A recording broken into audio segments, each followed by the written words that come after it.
बिस्मिल्लाहिर्रहमानिर्रहीम। इय्याक नअबुदु व इय्याक नस्तईन। जनाब chief minister, governor Balochistan, general Bajwa, general Sarfaraz, federal ministers और मेरी फ़ौज के जवान, मैं सबसे पहले खराज तहसीन पेश करता हूँ जिन हीरो से भी मैंने मुलाकात की, जिन्होंने दहशतगर्दों को न्यूट्रलाइज़ किया, जिन्होंने बाकी लोगों की जानें बचाई, जो मुझे इल्म हुआ कि वो फैमिलीज़ की तरफ जा रहे थे। तो मैं ख़ास तौर पे आज आपको खराज तहसीन पेश करता हूँ।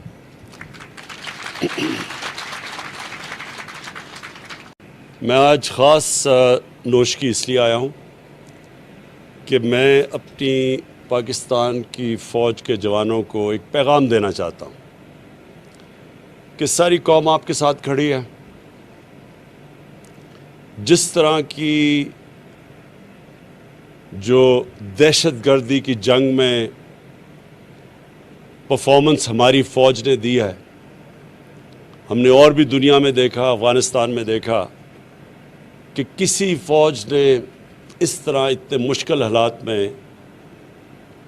और इस तरह की जंग लड़के और मुल्क को महफूज किया दहशतगर्दों से, इसकी मिसाल और दुनिया में नहीं मिलती जिस लेवल की जंग लड़ी गई। और हमारी माशाल्लाह फ़ौज को जो तजर्बा हुआ, मैं समझता हूँ कि हमारी सारी कौम में ये इत्मीनान है कि कोई किसी किस्म की दहशतगर्दी पाकिस्तान में कामयाब नहीं हो सकती। और मैं इसलिए आज आपको यहाँ नोशकी आके अपनी कौम की तरफ से बताना चाहता हूँ कि हमें आपके ऊपर पूरा इत्मीनान है। और जिस तरह आपने ये 2003-04 के बाद जिस तरह ये मुल्क को महफूज रखा, हमें पूरा इत्मीनान है कि हमारे मुल्क में कोई किसी किस्म की दहशतगर्दी कोई नुकसान नहीं पहुंचा सकती। मैं आज इसलिए भी आया हूं कि अपनी एफसी को मैं आज ये पैगाम दूं कि हमने आपकी और रेंजर्स की तनख्वाहों में 15% हमने अब इजाफ़ा किया।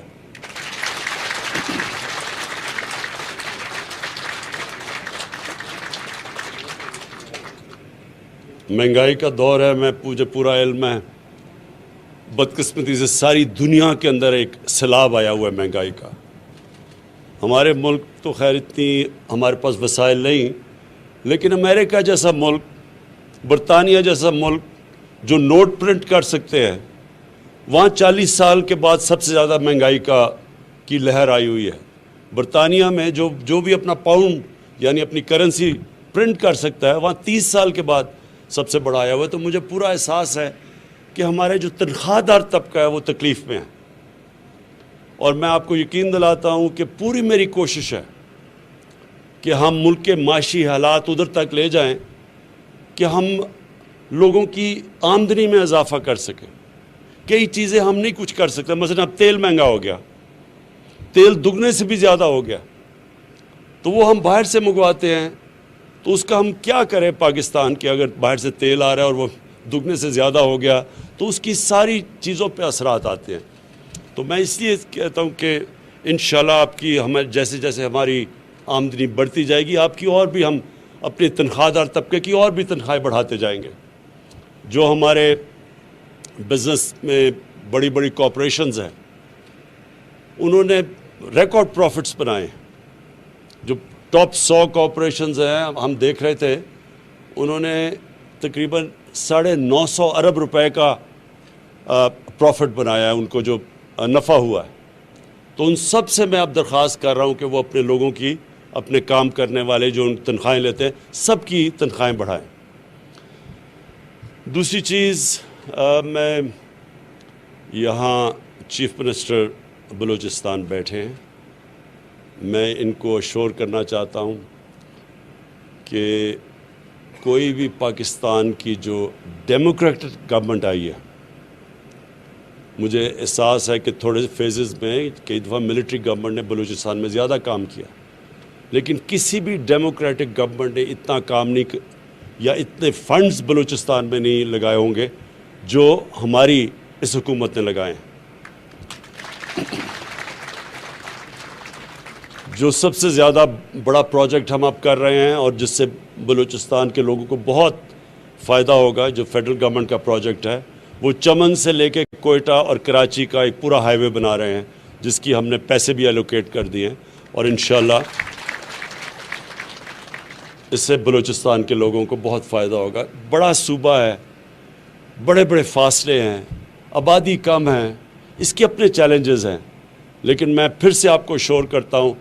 کہ جیسے جیسے، اور اللہ کا شکر ہے ریکارڈ ٹیکس کلیکشن ہوئی ہے اس باری اور ہوتی جا رہی ہے، جیسے جیسے ہماری آمدنی بڑھتی جائے گی، بلوچستان کے اوپر اور بلوچستان کے لوگوں کے اوپر ہم خاص طور پہ توجہ دے رہے ہیں، کیونکہ وہ پیچھے رہ گئے ہیں، اور جو بھی علاقے پیچھے رہ گئے ہیں، جس طرح ہمارا جو پرانا قبائلی علاقہ تھا وہاں کے لوگ پیچھے رہ گئے ہیں، ان کے لیے بھی ہم پوری کوشش کر رہے ہیں کہ ہماری فنڈنگ جو ہو وہ سارے ان علاقوں پہ جائے، جس طرح گلگت بلتستان ہے وہ پیچھے رہ گیا۔ ان سارے علاقوں کے اوپر ہماری کوشش ہے کہ جیسے جیسے ہماری آمدنی بڑھتی جائے گی ہم ان علاقوں کے اوپر پوری توجہ دیں گے۔ میں آخر میں اپنی قوم کو ایک پیغام دینا چاہتا ہوں، ادھر آ کے نوش کی آ کے اس لیے کہ پھر ہمیں جو یہ دہشت گردی کا جو یہ واقعہ ہوا،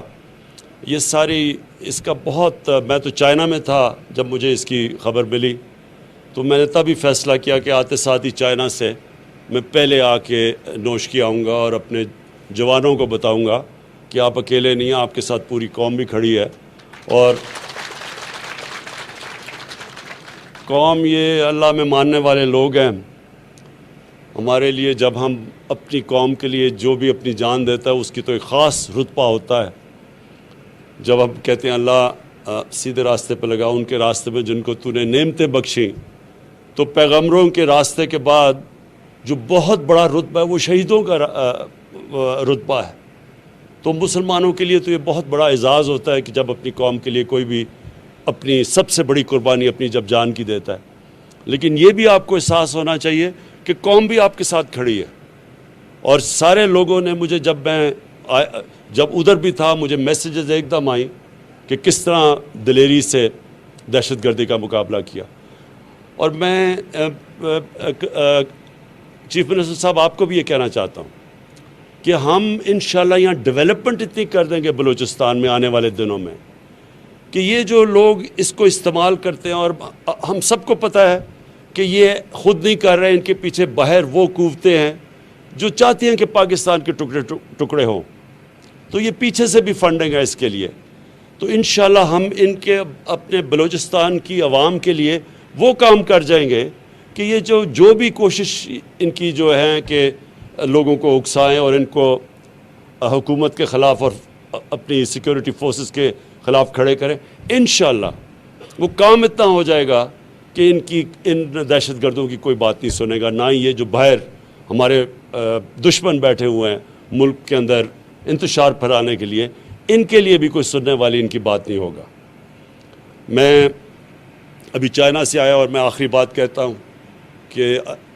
جو سی پیک ہے، سی پیک کا جو پہلا دور تھا وہ تو سیدھا تھا کنیکٹیوٹی کہ سڑک بنے اور پاور سٹیشنز تھے۔ اب جو ہم ان سے سمجھوتا کر کے آئے ہیں، اور اس طرح پریزیڈنٹ شی نے خود اس کے اوپر پوری طرح ہمیں ایشورٹی دی ہے کہ جو اگلا اب فیز ہے اس میں سب سے زیادہ بلوچستان کو اب فائدہ ہوگا، کیونکہ اب وہ فیز ہے انڈسٹریلائزیشن کا۔ ملک کی دولت میں اضافہ تب ہوتا ہے جب انڈسٹریلائزیشن ہو۔ ابھی تک پاکستان میں آج سے 50 سال پہلے جو بڑی تیزی سے انڈسٹریلائز ہو رہا تھا پاکستان، بدقسمتی سے وہ پیچھے رہ گئے، ہم ٹریڈنگ ملک بن گیا۔ اب جو انڈسٹریلائزیشن کی طرف ہم جا رہے ہیں، اسپیشل اکنامک زونز، اب یہ جو اگلا فیز سی پیک ہے وہ انڈسٹریلائزیشن کا ہے۔ وہ جو دنیا ٹیکنالوجی کی طرف، انفارمیشن ٹیکنالوجی کی طرف تیزی سے آگے جا رہی ہے، اب وہ انفارمیشن ٹیکنالوجی کا ہے۔ اور پھر जो चाइना हमारी पूरी मदद कर रहा है अब ज़राअत के अंदर, एग्रीकल्चर के अंदर,